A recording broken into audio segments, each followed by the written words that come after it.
Hello Emily. Không video. Video đấy. Em biết tên nè. Tên nè. Tên này nó mà thấy. Cái dù. Tên nào vậy?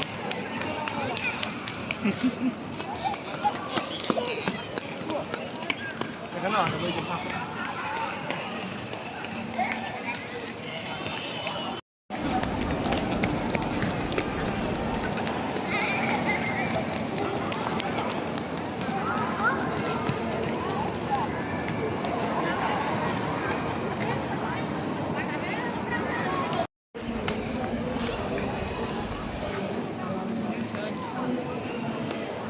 Ơi chôn đừng tiêu mai mau ai ní ai đâm đất ai con kế con kê buồn nè cười chắc tại buồn nè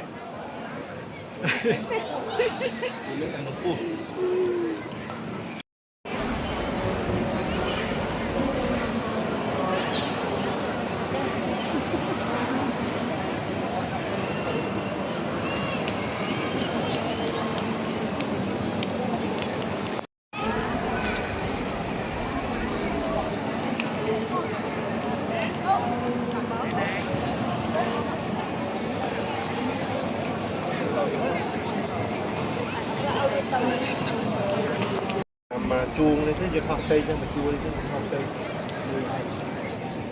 cũng là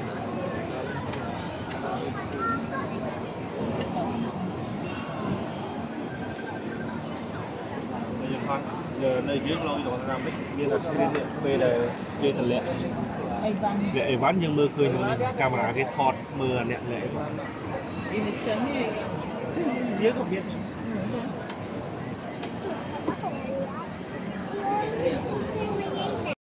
Mẹ phải chơi qua hiền sò nè tà ô nè nè bạn tay tao ba nè chanh ma đa ma nè đa thì giờ phải lấy tay dương cho hơi không không ta ta tay không mưa ta sợ nó ngày vậy mưa trời này wow cho tao có mình ra tay rồi khơi cái ai đâm đất mà đó cho tao có mình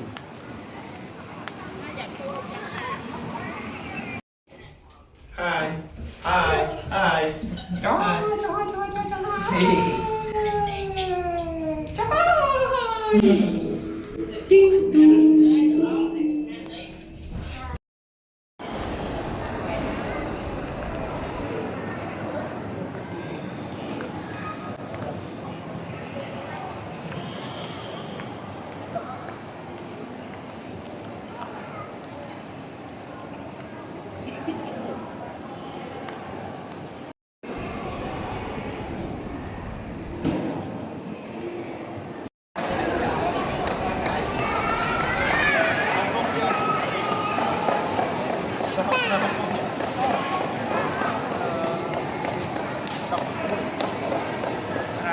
baปูmiệng xuaปู